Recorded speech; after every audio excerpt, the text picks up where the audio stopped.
നമ്മളിന്ന് ഉണ്ടാക്കാൻ പോകുന്നത് ബനാന ഗസ്റ്റാണ്. അതിനാദ്യം 2 നേന്ത്രപ്പഴം നമ്മളത് എടുത്തായിരുന്നു, ചെറുതായി കട്ട് ചെയ്തെടുത്തായിരുന്നു. കട്ട് ചെയ്തെടുത്ത് എന്നിട്ട് നമുക്ക് ഗ്യാസ് കത്തിക്കണം. ഗ്യാസ് കത്തിച്ച് കഴിഞ്ഞിട്ട് പാൻ അടുപ്പത്ത് വയ്ക്കുക. അതിൻ്റെ അകത്തേക്ക് നമ്മൾ 1 സ്പൂൺ നെയ്യ് ഇട്ടുന്നുണ്ട് കേട്ടോ. അതിലേക്ക് നമ്മൾ അണ്ടിപ്പരിപ്പും ഒന്ന് വറുത്തെടുക്കുന്നത്. അണ്ടിപ്പരിപ്പ് ഇട്ട്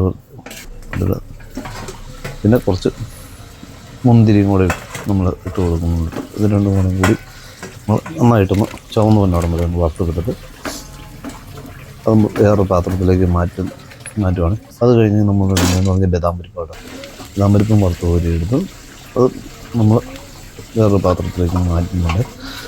അത് കഴിഞ്ഞിട്ട് നമ്മൾ ആ നെയ്യിലേക്ക് തന്നെ നമ്മൾ ബനാന പഴം ഇട്ട് കൊടുക്കും കേട്ടോ. ഇതിലേക്ക് നമ്മൾ ഇതിലേക്ക് ഇട്ടിട്ട് നമ്മളൊരു 3 സ്പൂൺ പഞ്ചസാര ഇടുന്നുണ്ട് കേട്ടോ, മധുരത്തിന് വേണ്ടി.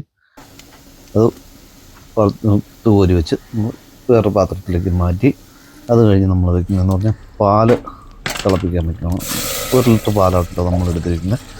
അതിലേക്ക് ഒരു 3 ടേബിൾ സ്പൂൺ കോൺഫ്ലവർ പൊടി എടുക്കുന്നുണ്ട് കേട്ടോ. അത് നന്നായിട്ട് കലക്കി അത് നന്നായിട്ട് വയ്ക്കുന്നുണ്ട്.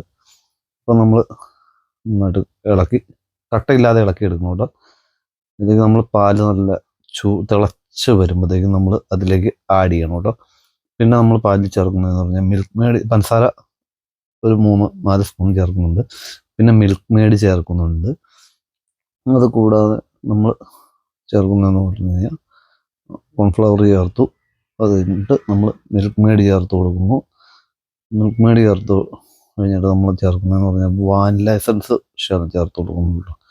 1 ടേബിൾ സ്പൂൺ വാനില എസൻസും കൂടി നമ്മൾ ഇതിൻ്റെ അകത്ത് ആഡ് ചെയ്യുന്നുണ്ട്. അത് കഴിഞ്ഞിട്ട് നമ്മൾ പഴം സെറ്റ് ചെയ്യുകയാണ് കേട്ടോ. നമ്മൾ സെറ്റ് ചെയ്തെടുക്കുന്നു. അതിലേക്ക് അണ്ടിപ്പരിപ്പ്, മുന്തിരി എല്ലാം കൂടെ നമ്മൾ ഇട്ട് കൊടുക്കുന്നുണ്ട്. അതിന് ശേഷം നമ്മൾ ഉണ്ടാക്കി വെച്ചിരിക്കുന്ന കട്ടിയുള്ള പാല് ഒഴിച്ചു കൊടുക്കുകയാണ് കേട്ടോ. ഇത് ചൂടാറി കഴിയുമ്പോൾ നമ്മൾ നേരെ ഫ്രിഡ്ജിലേക്ക് കയറ്റി വെക്കണം കേട്ടോ, നല്ല തണുത്ത് കിട്ടാൻ വേണ്ടി. നമുക്ക് സബ്സ്ക്രൈബ് ചെയ്യണം, ലൈക്ക് ചെയ്യണം, ഷെയർ ചെയ്യുകയൊക്കെ ചെയ്യണം കേട്ടോ. നല്ല അടിപൊളി ഒരു വീട്ടിൽ തന്നെ നമ്മൾ റെഡിയാക്കി എടുക്കുന്ന ഫുഡായതുകൊണ്ട് വേറെ കെമിക്കലോ കാര്യങ്ങളൊന്നും ഇല്ലല്ലോ. നല്ല രസമാണ് നോമ്പ് കഴിക്കാനായിട്ട്. ഇപ്പോൾ കഴിച്ചു നോക്കട്ടെ, എങ്ങനെയുണ്ടെന്ന് നോക്കട്ടെ. പഴവും എല്ലാം കൂടെ കൂടിയായിരുന്നു നല്ലൊരു വിഭവമാണ് കേട്ടോ. സെറ്റാണ്. എല്ലാവരും